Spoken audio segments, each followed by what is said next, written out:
సహోదరి సహోదరులారా, ప్రభువైన యేసుక్రీస్తు నామములో హృదయపూర్వక వందనాలండి. ముందుగా ఎంత మంచి సమయాన్ని ఇచ్చిన తండ్రి అయిన దేవునికి ప్రభువైన క్రీస్తు ద్వారా కృతజ్ఞతాస్తుతులు చెల్లిస్తున్నారండి. అందరూ బాగున్నారండి. వాక్యం చదువుకొని ప్రార్థన చేసుకున్న తర్వాత పాఠంలోనికి వెళదామండి.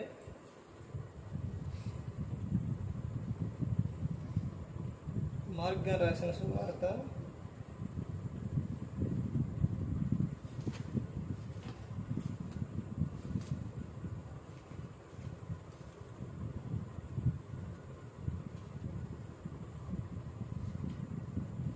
9వ అధ్యాయం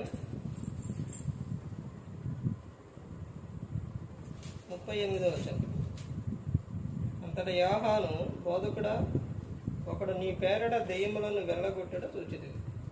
వాడు మనలను వెంబడించువాడు కాడు గనుక వానిని ఆటంకపరిచితమని చెప్పాను.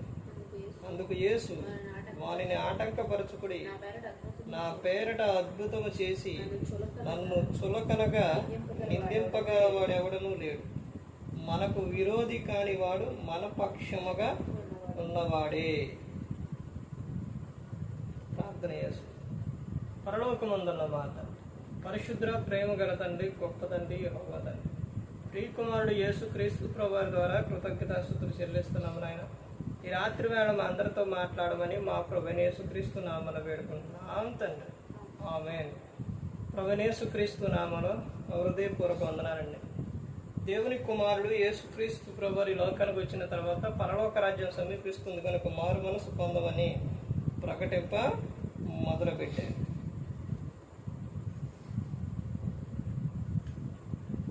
అంశం: క్రీస్తును చులకనగా నిందింపగల వాడెవడైనా ఉన్నాడా? వారెవరైనా ఉన్నారా? వాడు వీడు అంటే మళ్ళీ కోపాలు వస్తాయి. వారెవరైనా ఉన్నారా? క్రీస్తును చులకనగా నిందింపగల వారు ఎవరైనా ఉన్నారా? ఎవరున్నారు? యేసుక్రీస్తు ప్రభువారు చెబుతున్నారు, నాలో పాపం ఉన్నదని మీలో ఎవరైనా నిరూపించగలరా అని అన్నప్పుడు ఎవరైనా నిరూపించగలిగారా? లేదు. క్రీస్తుకు ఎదురొచ్చేది ఎవరో, ఆయన ఆపేది ఎవరు? అసలు ఎవరు ఆపుతారు? ఆపగలిగే శక్తి ఎవరికి ఉంది? ఈ భూమి మీద ఎవరికీ లేదు. అపవాది ఎన్నో ప్రయత్నాలు చేస్తారు, చివరకు ఓడిపోతారో. గెలిచేది యేసుక్రీస్తు ప్రభువారు. ఒక్కొక్క చోటకి వెళ్ళినప్పుడు, ఒక్కొక్క వ్యక్తి మాట్లాడుతున్నప్పుడు, మనకు వాక్యం తెలిసినప్పుడు, వాక్యాన్ని మనం చదివినప్పుడు, ధ్యానించినప్పుడు, పరిశోధించినప్పుడు, ఒక వ్యక్తి మాట్లాడుతున్న మాట అది మనకు ఏమవుతుందంటే, ఇది బైబుల్లో ఉంది కదా అని మనకు తెలిసిపోతుంది. ఎప్పుడైతే వాక్యాన్ని మనం చదవమో, ఒక వ్యక్తి మాట్లాడుతున్న మాటనే, ఆ మాట అది వాక్యానుసారమా కాదా అని తెలుసుకోవాలనంటే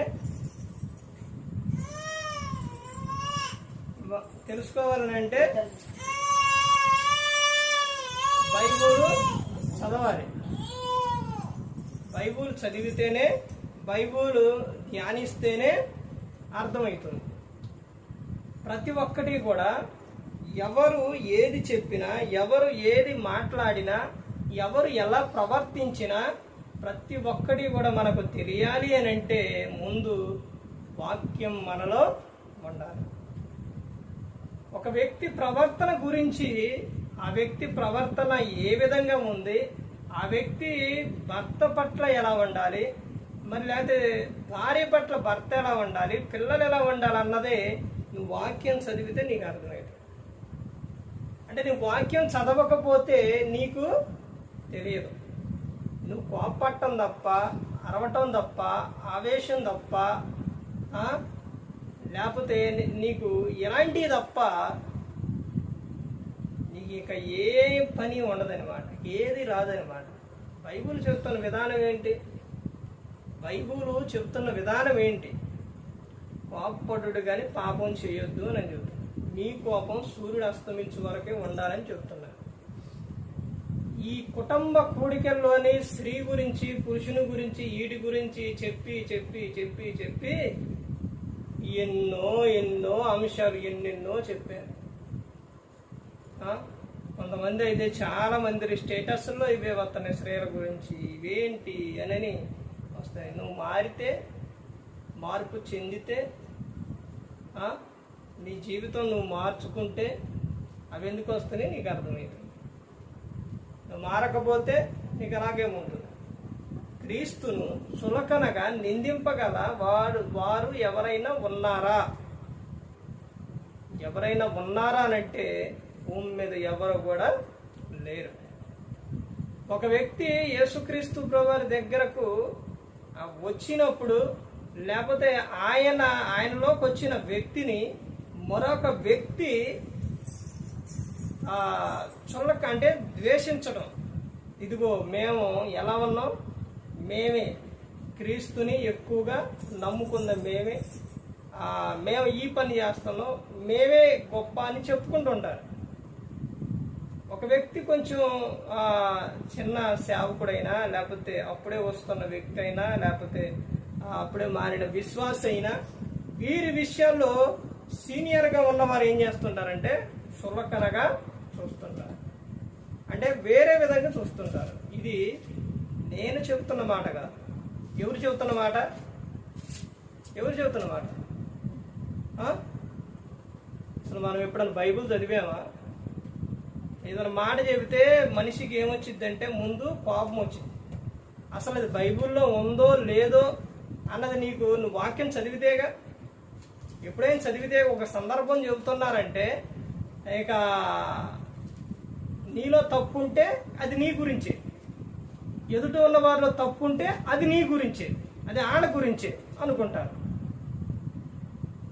అసలు అది బైబిల్లో ఎవరు గురించి చెబుతున్నారు ఈ మాట? ఒక అంశం తీసుకున్నామంటే ఎవరితో మాట్లాడుతున్నారు? ఇది ఖచ్చితంగా ఎవరి గురించి? నా గురించే. ఖచ్చితంగా ఇది ఎవరి గురించి అనుకున్నారు?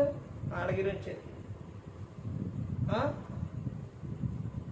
వాళ్ళ గురించి, ఏళ్ళ గురించి మరి చెప్పుకోవడానికి మాకు ఇక మరి బైబిల్లో ఏం లేదిక. చెప్పే ప్రతి ఒక్కటే బైబిల్ నుంచే. కానీ అది అర్థం కాని మనిషి వ్యర్థంగా ఆలోచిస్తారు, నిందిస్తారు, పగబెట్టుకుంటారు, ద్వేషాలు పెట్టుకుంటారు. గమనించుకోవాలి. ఇక్కడ ఒక వ్యక్తిని, అప్పుడే వస్తున్న వ్యక్తి, ముందుగా వచ్చిన వ్యక్తుల్లో ఏముండిద్ది అంటే, ముందుగా క్రీస్తు దగ్గరకు వచ్చిన వ్యక్తి అంటే కొన్ని సంవత్సరాలు ఆ క్రీస్తుతో ఉన్న తర్వాత ఇంకెవరైనా కానీ అప్పుడే మారిన వ్యక్తి ఎవరైనా ఉంటే వస్తే వాళ్ళని ఏం చేస్తుంటారంటే వీరు తక్కువ చేసి చూస్తూ ఉంటారు.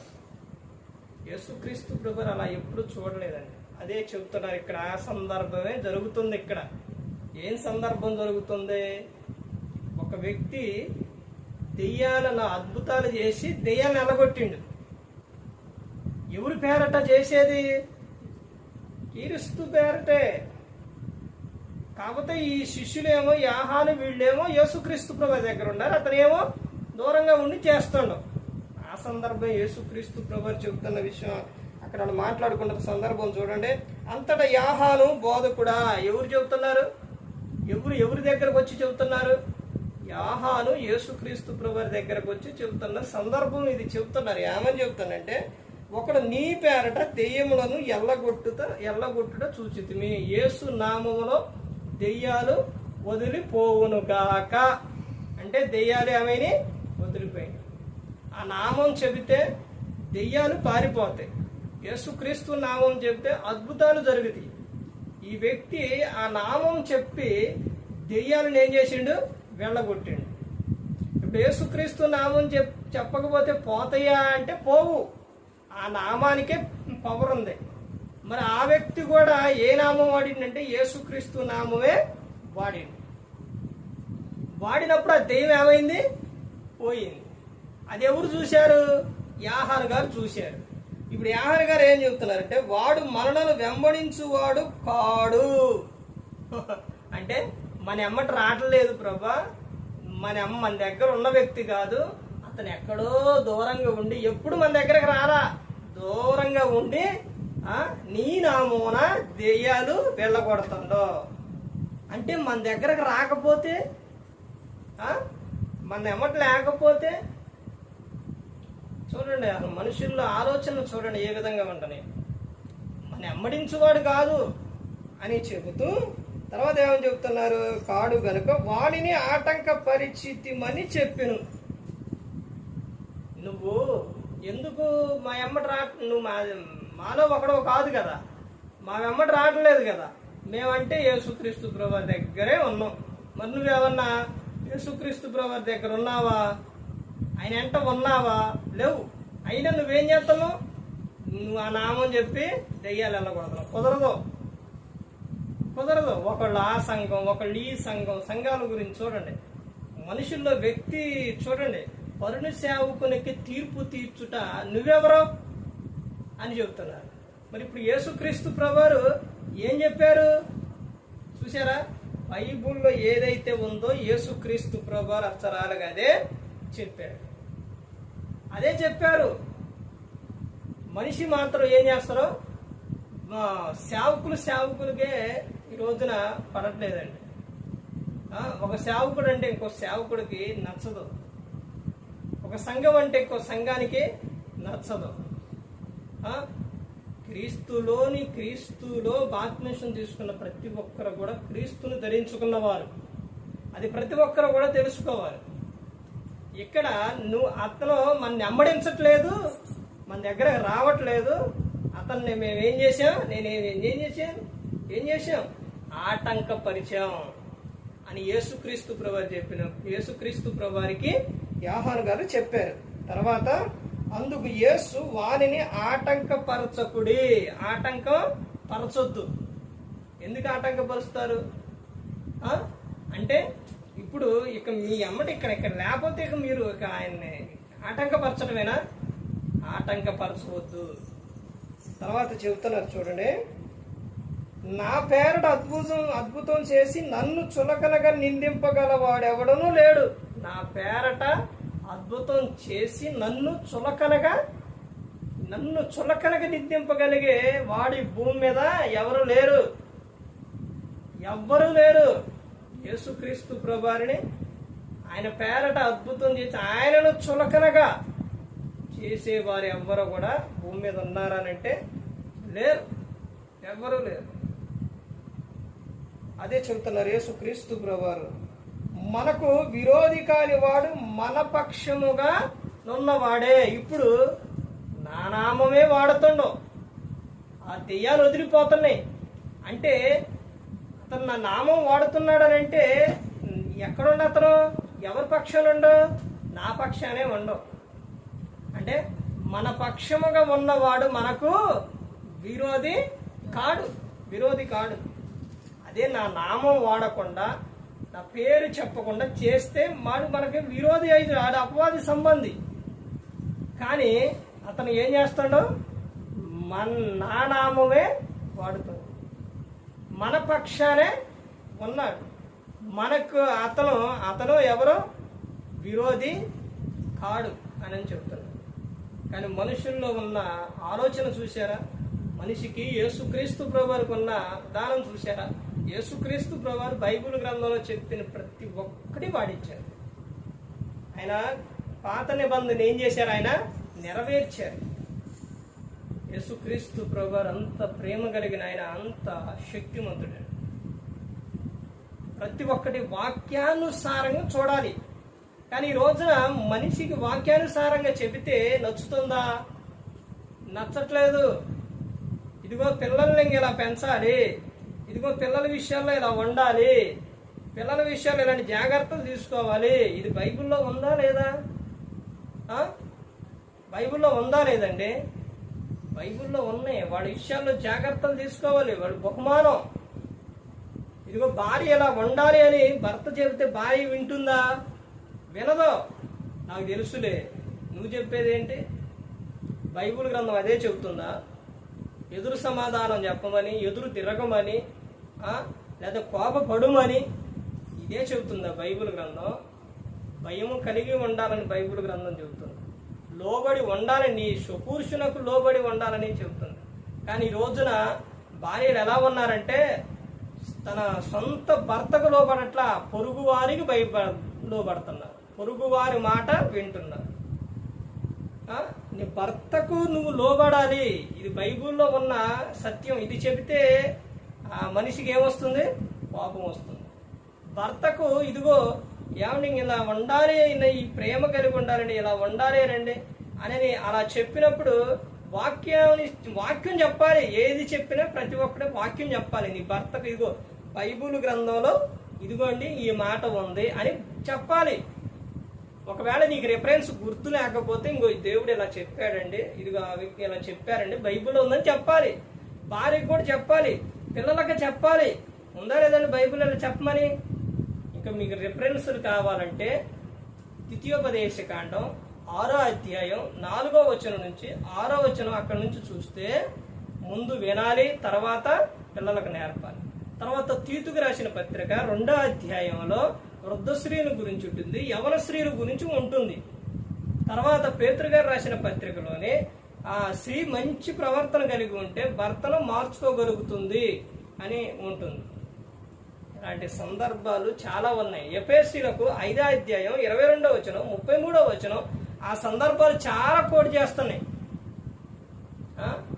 నువ్వెంత భక్తి చేసినా, ఎంత భయం కలిగి ఉన్నా, నువ్వు ఎన్ని కానుకలు ఇచ్చినా, ఎన్ని చేసినా, ఎంత చేసినా నీలో ప్రేమ లేకపోతే మొత్తం వ్యర్థమేనని చెబుతున్నాను. అది ఇదంతా బైబిల్ గ్రంథంలోనే ఉందండి. మొత్తం ప్రతి ఒక్కటి బైబిల్ గ్రంథంలోనే ఉంది. అందుకని యేసుక్రీస్తు ప్రభువు ప్రతి ఒక్కటి వాక్యానుసారంగా. అపవాది యేసుక్రీస్తు ప్రభువు దగ్గరికి వచ్చినప్పుడు వాక్యం తీసుకొని ఏం చేసింది? అపవాది వచ్చింది. ఎక్కడ ఉంది మాట? మత్తయి గారు రాసిన సువార్త 4వ అధ్యాయంలో ఉంటుంది. అపవాది యేసుక్రీస్తు ప్రభువు దగ్గరికి ప్రతి ఒక్క మాట ఇదిగో బైబిల్లో ఇది ఇలా ఉందని యేసుక్రీస్తు ప్రభువుకి చెప్పినప్పుడు యేసుక్రీస్తు ప్రభువు కూడా వాడిన విధానం ఏంటి? బైబిల్లో నుంచే చెప్పారు. నీ దేవుడైన నీ ప్రభువుకు మాత్రమే ఏం చేయాలి? నువ్వు మొక్కాలి అని. ఆయనకు మాత్రమే ప్రతి ఒక్కరూ కూడా ఆయనకు మాత్రమే మొక్కాలి అని చెబుతున్నారు. ఇవన్నీ బైబిల్ గ్రంథంలో ఉంది. కానీ ఈ బైబిల్ గ్రంథం క్రైస్తవులు చదవక, చెప్పిన వాక్యాన్ని వినక, ఏదన్నా తర్వాత మాట చెబితే అది ఎలా ఉంటుందంటే వాళ్ళకే నాకేంటి కండిషన్లు పెడతారు, నేను చేసేది కరెక్ట్ కదా, నేను ఉండేది కరెక్ట్ కదా అనుకుంటారు. నువ్వు ఉండేది కరెక్ట్, నువ్వైనా నేనైనా ఎవరైనా కానీ ఉండేది కరెక్టో కాదో, చేసే పని అది వాక్యానుసారమో కాదో తెలియాలి అంటే ఒకటి బైబిల్ దగ్గరకు రావాలి, రెండోది బైబిల్ని ధ్యానించాలి, పరిశోధించాలి. దాన్ని చదివినప్పుడు ప్రతి ఒక్కటే అర్థమవుతుంది. ఇదిగో ఈ విధంగా ఉండాలి అని చెప్పినప్పుడు అది బైబిల్లో ఉందా లేదని నువ్వు చూస్తున్నావా, లేకపోతే ఎలా పడితే అలా అనేస్తున్నావా, లేకపోతే ఎలా ఎందుకులే అనుకుంటున్నావు? ఒక్కసారి ఆలోచించండి. ప్రతి ఒక్కటి కూడా బైబిల్ గ్రంథంలో నుంచి మనకి ఏదైనా మాట చెప్పగానే ఆ రెఫరెన్స్లు గుర్తు రావాలి మనకు. అదిగో పలానా సాట పలానా వ్యక్తి చెప్పారని గుర్తుకు రావాలి మనకే. ప్రతి ఒక్కటి కూడా ప్రార్థన విషయాల్లో, భర్తను మార్చుకునే విషయాలు, భార్యను మార్చుకునే విషయాల్లో, భర్త ఏ విషయంలోనైనా భార్య మీద ఏం చేస్తారంటే కోపపడతారో, అది బైబిల్ గ్రంథంలో ఉన్న మాట. కోపపడతారు. అది ఎక్కడి నుంచి వచ్చిందో తెలుసండి? అది ఎక్కడి నుంచి వచ్చింది కాదు. ఏదో సందర్భంలో ఏదో ఒక విషయంలో భర్త భార్య మీద కోపపడతారు. తర్వాత భార్య భర్త ఎంత కోపపడ్డా అణుకువ కలిగి ఉండాలి. ఇది బైబిల్ చెబుతున్న విధానం. ఎక్కడి నుంచి ఉంది ఈ మాట? ఆదిలో నుంచి, ఆది కాండం కానించి తండ్రి అయిన దేవుడు చెప్పిన మాటలు ఇవి. ఇదిగో స్త్రీ, నువ్వు అపవాది మాట, సాతాను మాట విన్నావు కాబట్టి పురుషుడు నిన్నేం చేస్తారో ఏలుతురు, పురుషుడు నిన్ను వేలుతురు అని అక్కడ చెప్పిండు దేవుడు. నీకు శిరస్సు ఎవరు? పురుషుడు. తర్వాత అబ్రహాం గారి విషయానికి వచ్చేసరికి అబ్రహాము గారు శారమ్మకు ఏ మాట చెబితే ఆ మాట ఆమె విన్నది. ఎలా చెప్పమంటే అలా చెప్పింది. తర్వాత నా యజమానుడా, తర్వాత యాకోబు గారి విషయానికి వచ్చేసరికి ఎవరికి పిల్లలు లేనిది రాహేలుకి. పిల్లలు లేనప్పుడు నువ్వు నాకు పిల్లల్ని ఇస్తావా ఇవ్వ అన్నప్పుడు నేను ఆ పిల్లల్ని ఇచ్చేది నీకు. ఎవరు ఇచ్చేది పిల్లల్ని? దేవుడు ఇచ్చేది. నన్ను అడుగుతావే నువ్వు? దేవుడు ఇచ్చేది. ఇంకా ముందుకు వస్తే ఇంగిటు ఇస్సాకు విషయాలు పిల్లలు లేరు భార్యకి అన్నప్పుడు అతను ఏం చేశాడంటే ప్రార్థన చేసి. ఇలా ప్రతి ఒక్కటి కూడా బైబిల్లోనే ఉంటుంది. ప్రతి ఒక్కటి కూడా ప్రేమ విషయాల్లో భార్య భర్త వివాహమైన కొత్తలో ఎలా ఉంటారంటే ఆ ప్రేమ, ఆ వివాహమైన కొత్తలో ఆ జంట అది ఎలా ఉంటుందని అంటే బైబిల్ గ్రంథంలోనే ఉంది. ఎవరు ఆ జంట? ఆ ఆటలో, ఈ పెళ్ళైన కొత్తలో ఆ ఆటలు భలేగుంటాయండి. భార్య భర్త ఆటలు బాగుంటాయి. ఎవరు ఆ ఆటలాడింది? ఎవరండి? నూతనంగా వివాహం చేసుకొని సరదాగా హ్యాపీగా ఆనందంగా ఇంకా చాలా ఉండేలండి. అలా చేసింది ఎవరు చెప్పాలి? వివాహమైన కొత్తలోనే చక్కగా ప్రేమగా అలా ఉన్నప్పుడు ఒక వ్యక్తి చూద్దాం. ఎవరు వాళ్ళు? ఎవరు గుర్తు రావట్లేదండి. ఇస్సాకు, రెబెకా. వాళ్ళిద్దరూ వివాహం అయిన తర్వాత వారిద్దరూ కూడా ఒక చాట ఉండి ఆనందంగా సంతోషంగా ఉంటారు. ఇలా ప్రతి ఒక్కటి కూడా ఎవరు ఏ సందర్భం అన్నది ప్రతి ఒక్కటి ఇందులోనే ఉంది. ఇది చదివినప్పుడే చెప్పే ఎవరు ఏది చెప్పినా అది వాక్యానుసారమా కాదా అన్నది అర్థం. యేసుక్రీస్తు ప్రభువారు ఆయనను చులకనగా నిందింపగల వారెవరూ లేరు. ఎందుకనంటే యేసుక్రీస్తు ప్రభువారు ప్రతి ఒక్కటి వాక్యానుసారంగా చేశాడు. వాక్యానుసారంగా ఆయన ప్రవర్తించాడు. వాక్యానుసారంగా ప్రతి ఒక్కటి చెప్పాడు. అది ప్రతి ఒక్కరూ గమనించుకోవాలి. ప్రతి ఒక్కరూ కూడా దేవుని యందు భయభక్తులు కలిగి ఉండాలి. ఎవరో కూడా నశించి నరకానికి వెళ్ళిపోకూడదని యేసుక్రీస్తు ప్రభువారు ఈ లోకానికి వచ్చి మనందరి కోసం సిలువలో తన ప్రాణాన్ని పెట్టారు. ప్రతి ఒక్కరు కూడా దేవుని యందు భయభక్తులు కలిగి పరిశుద్ధాత్మ మాట వింటూ హృదయశుద్ధిని కాపాడుకుంటూ క్రీస్తుని పోలే నడుచుకున్నప్పుడు ఈ లోకం విడిచినప్పుడు పరలోకానికి చేరుకుంటారు. మరి ఈ విధంగా నిలబెట్టి మాట్లాడించిన తండ్రైన దేవునికి కృతజ్ఞతాస్తుతులు చెల్లిస్తూ ఇంతవరకు శ్రద్ధగా ఉన్న మీకు ప్రభు పేటన హృదయపూర్వక వందనాలు చెల్లిస్తూ ఈ మాట ముగిస్తాను. అందరికీ